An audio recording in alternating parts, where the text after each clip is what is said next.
What is up, everyone? Welcome back to Cinepals. I'm Machara Kirk, and new Rockstars have already come out with a Quantumania post-credit scenes breakdown. Obviously, this has spoilers because the movie has only just come out today. I was lucky enough to get to watch an early screening of it. I have my thoughts about it, which you can listen to, watch, or whatever in our non-spoiler review, but generally, I thought the movie was fine. It was okay. I had a fun time. Wasn't the best MCU movie, certainly wasn't the worst, and the Quantum Realm was absolutely beautiful. But I will say, I very much enjoyed the post-credit scenes, especially the very last one. If you know, you know. And if you don't know, maybe consider not watching this video yet if you don't want to be spoiled, because this is going to be spoilers galore, okay? I have warned you. I'm gonna give you like another 2 seconds to click out of this video if you have not watched Ant-Man and the Wasp Quantumania. Okay, we're done. Now we're gonna get into it. So before we do, please don't forget to subscribe, click the bell icon, all notifications, and upvote this video.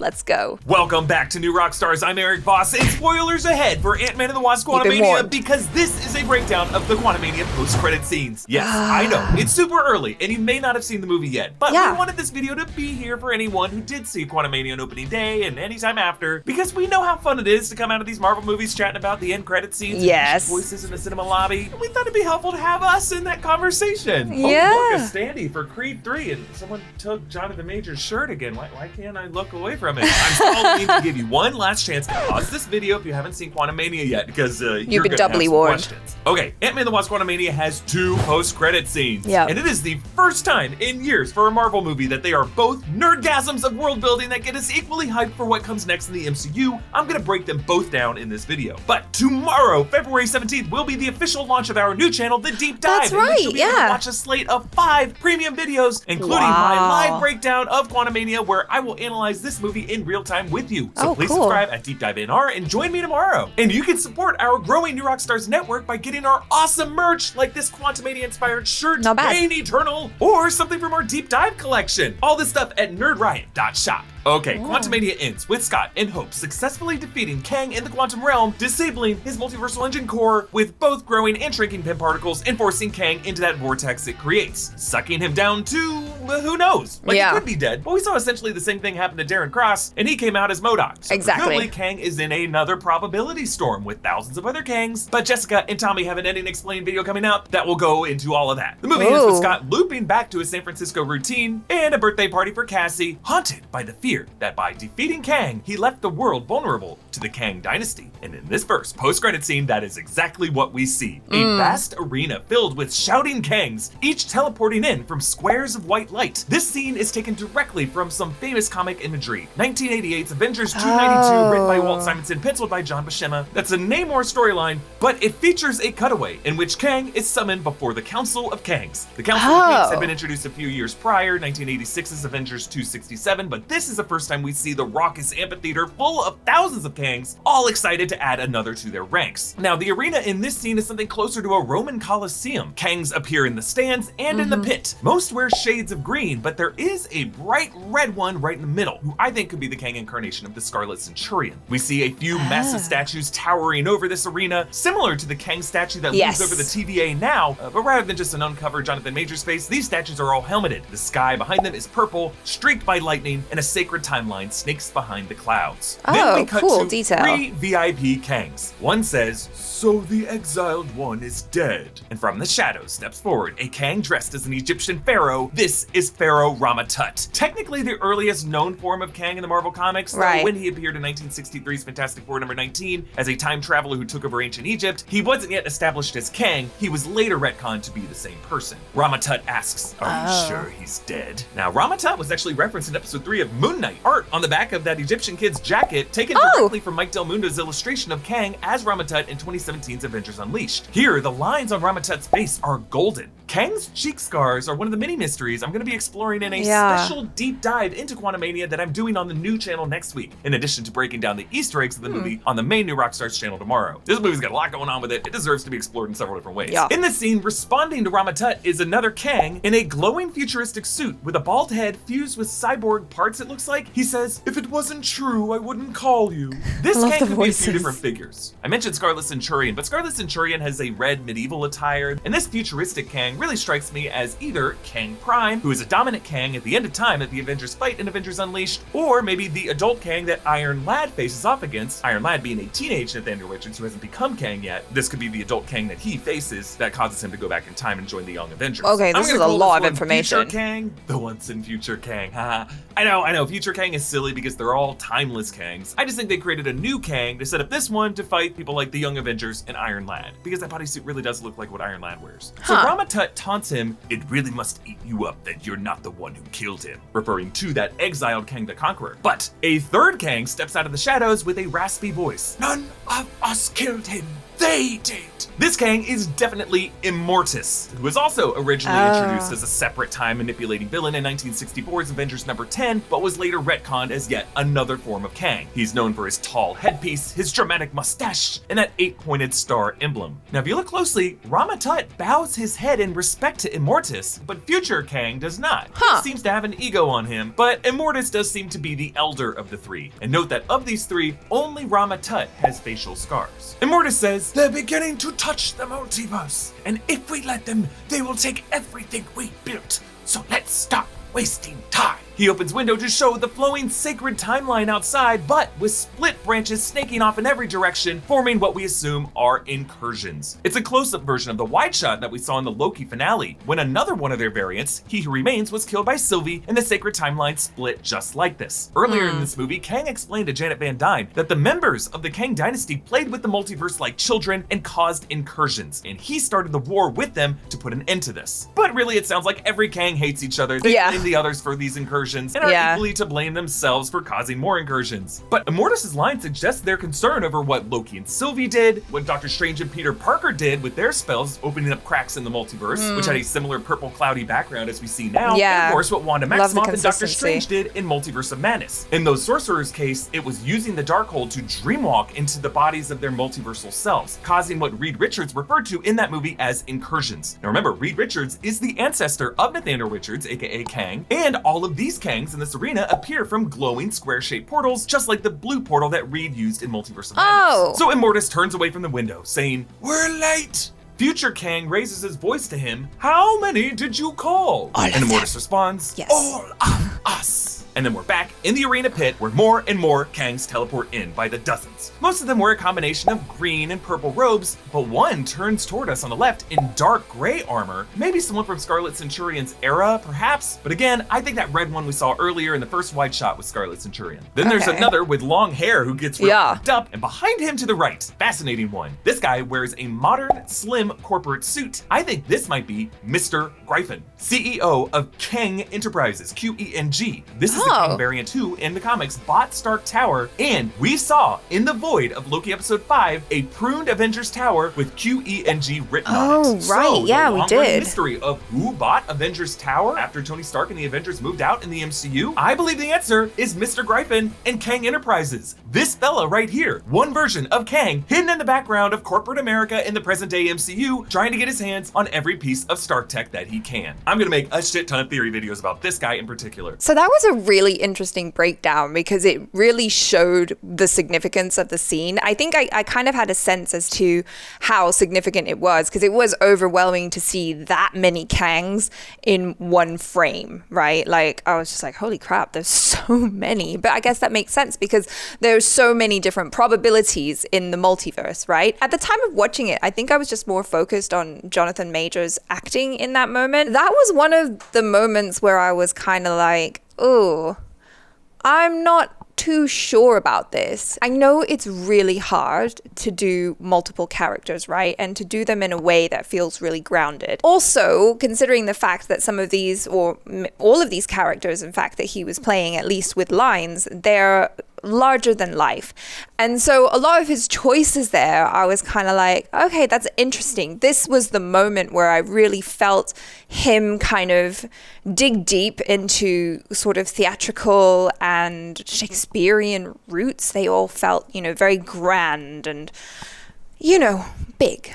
Very big. And I was just kind of like, okay, that's fine. I'm really hoping, though, that when we get to watch him in future Marvel movies, when presumably he might be playing multiple different types of Kang, I'm sure that he would have more time to really flesh out the characters and ground them more so they didn't feel like caricatures. So that is to be seen. But, as far as what that means for the universe and for the MCU going forward, that is definitely very interesting. And then we cut to the stands where thousands of other Kangs are pointing down to the pit, jumping in excitement like Kansas City fans who can't act like they've been here before, though there is a green-cloaked Eagles fan Kang turning around like, my man, chill. Now, most of them are totally Jonathan Majors is. This actor going full ham in dozens of separate takes. Huge respect to this actor. His energy as each of these Kangs, plus the distinct way he voices and physicalizes each of the three big Kangs like Ramatut's smirk and Mortis's vocal croak. So impressive. And remember, Jonathan Majors also voiced each of the three timekeepers before we met him as He Who Remains. What? In fact, the three timekeepers and that fourth mysterious broken statue in the Loki finale could be paralleling these three Kangs and the fourth exile Kang. Now, in this final shot, on the far left is a green-skinned extraterrestrial Kang, and then on the right before we get to black, we get one Kang screaming, slapping the chest of the guy next to him, who is a scaly blue-skinned creature who does have scar lines. I assume he's meant to be the old-faced Kang from that amphitheater panel in Avengers 292. So what we are seeing here is the Kang Dynasty, the thousands of Kangs the Avengers will face in the fifth Avengers film, Avengers Kang Dynasty, coming May 2025. It's going to be written by this movie's screenwriter, Jeff Loveness, and directed by Shang-Chi director Destin Daniel Cretton. Now, the Avengers lineup of that movie has not been announced, but we have to assume that Shang-Chi will be in the mix. So this is the dynasty that Kang the Conqueror swore vengeance against earlier in the movie, before his speech was cut off by the Kangs, the ones who exiled him to the quantum realm, who sabotaged his ship, and the ones that he threatened to burn out of time. Now, really, I think this dynasty is led by the three in the private room, with the rest of them falling into some kind of technocratic committee organizational structure. But these three will be the ones the Avengers have to face in Avengers 5, and hopefully between now and then, we will see each of these guys appear as villains in other MCU titles. Yeah, and hopefully he'll have more of an opportunity to really get into the nitty-gritty of it. Because I feel like Jonathan Majors is the type of actor who is extremely prepared, very, very detailed in his work, because he is just so versatile in everything that I've seen him in. So I'm really excited now for 2025 and holding out hope to see what he does with these characters going forward. Beyond Kang Dynasty will be Avengers Secret Wars in 2026, the conclusion of the multiverse saga, and for that, I suspect we will be down to just one Kang, the most powerful Kang, which could be Kang Prime, but I suspect it'll be Kang the Conqueror from this movie. After his further exile into that multiversal core and probability storm, you can imagine this guy would be empowered by mastering a sea of variant Kangs inside. Since he was the one they exiled, he is the Kang that they all fear. Exactly. Now, there are a number of different Kang storylines from the comics to look at, but the one that I mentioned, 2017's Avengers Unleashed by Mark Waid, is one of the more recent and comprehensively epic Kang storylines in which the Avengers try to outthink Kang's timeline manipulation and debate over whether to kill Kang as a baby. This storyline best fits with the multiverse logic of the Time Runs Out / 2015 Secret Wars event in the comics that the MCU is clearly adapting in the years ahead. Now, the second post-credit scene is equally exciting. I loved this one. It directly sets up one version of Kang that we will meet in Loki Season 2 coming later this year. So we find ourselves at what looks like a 1901 exhibition with a steampunky looking invention on the stage, and the banner on the side reads, Victor Timely and his astounding temporal marvels. Timely and marvels. Temporal meaning time. Yep. Oh my god. Jonathan Majors struts out on stage as Victor Timely, announcing to the skeptical looking audience, time is everything. It shapes our lives, but perhaps we can shape it. Another dramatically distinct performance by Jonathan Majors. I liked this one. Timely is another one of Kang's incarnations, when Kang went back in time to 1901 and founded the town of Timely, Wisconsin, serving as the town's mayor and establishing it as an industrial center by teaching them about robotics. It was upon the site of Timely that Kang built his fortress city of Chronopolis. And Timely, not a very subtle name for a timeline manipulator, but in the comics it was also a nod to Marvel's own comics history. Before it was called Marvel Comics, the company previously went by the name of Timely Comics. So in this scene, watching Victor Timely make this presentation from the audience are Loki and Mobius. and period-appropriate disguises. Loki gasps, "It's him!" Mobius, though, is unimpressed. "I made him sound like this terrifying Oh my figure." God. And Loki responds, Does the voice so well. And so we end on what is likely a scene from Loki Season 2, when Loki and Mobius do some research on all past Kang sightings throughout history, and perhaps trace things back to this one inflection point. Why would Victor Timely be so important? Well, in this scene, he is pitching a temporal marvel, which based off of the ring structure of it, looks like an early model time travel device, or a kind of temporal technology that he will later use to run the TVA. Presenting it like this, he reminds us a lot of Howard Stark at the Stark Expo. Yeah. And later, Howard's son, Tony. Hell, maybe Howard Stark was even inspired directly by Victor Timely. As in the comics, Victor Timely Jr. becomes friends with Phineas Horton, the first Human Torch, and Phineas Horton was featured at the 1943 Stark Expo in the first Captain America film. I'm telling you, Kang has been here since the beginning. Yes. It looks like this might have been a potential branch timeline that He Who Remains might have tried to prune, in which one of his variants created this Nexus event by giving these 1901 folks some advanced temporal technology. Another way of looking at this, go with me on this, we might be looking at the origin of the TVA. And these onlookers are his very first recruits for TVA agents as he establishes a new hub for temporal tech, a place that would later get erased from time. Could the original Miss Minutes have been one of these proper ladies in the crowd who makes the mistake of following the mysterious Mr. Timely to a second location? I hope we get to spend a lot of time with Victor Timely. Yeah. Season 1 of Loki framed He Who Remains as a Wizard of Oz man behind the curtain, and Victor Timely was a turn-of-the-century Thomas Edison figure, which very much evokes the Wizard of Oz's Midwestern real-world analog. And what was that character's name again? Oh yeah, Professor Marvel. It is all connected, folks, and you heard it here first. I loved the final end credit scene, the post-credit scene. I literally was losing my mind because I was like, oh my God, this is it. This is how it connects to Loki. That is definitely a show that I'm very excited for. And so to see that, and just to get a glimpse of Tom Hiddleston and Owen Wilson in there, I was just like, oh, this makes me so happy because like just that duo, I love their chemistry together. And so immediately as soon as I heard and saw Tom Hiddleston's face and Owen Wilson's face and voice, I was just like, oh my God, yes. Yes, and I think that Jonathan Majors did a really nice job in that scene particularly. Maybe it's just because, you know, that character is closer to us. It's like it feels a little bit more down to earth, even though it is period. And I will say he did do a good job of like trying to differentiate between the different characters, and it is not an easy task to do that because you are just one person with your experiences. Obviously, you have your imagination and everything, but it's hard. It's a really tall order to be able to play a bunch of different characters and to play them well, but I liked Victor Timely from what I could see, and I'm excited to see potentially more of that in the upcoming season of Loki, and also to see what he does with, you know, the different Kang variants in movies going forward. That was a really interesting breakdown. It was cool to see how all of these little details connect to each other, especially with the post-credit scene and how it's related to the Wizard of Oz and then going back to Loki and all of that. It's really fun to get to have a breakdown like this, which relates it to the material that we're watching and that we have been watching, but also to other facets of pop culture as well. I suspect that Erik Voss is probably right in the sense that Kang has been there this whole time. It's kind of wild to me to think about back in the day when they were just starting out with these movies. I just wonder if they already had this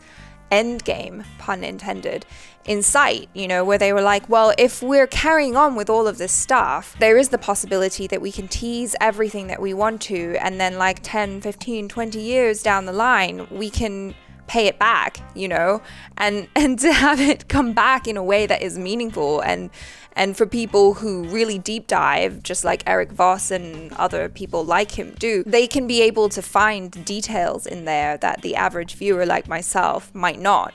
And it is so cool to think that they've been preparing for this the entire time. And now I'm just like, what else have they put in there to set up future installments of the MCU?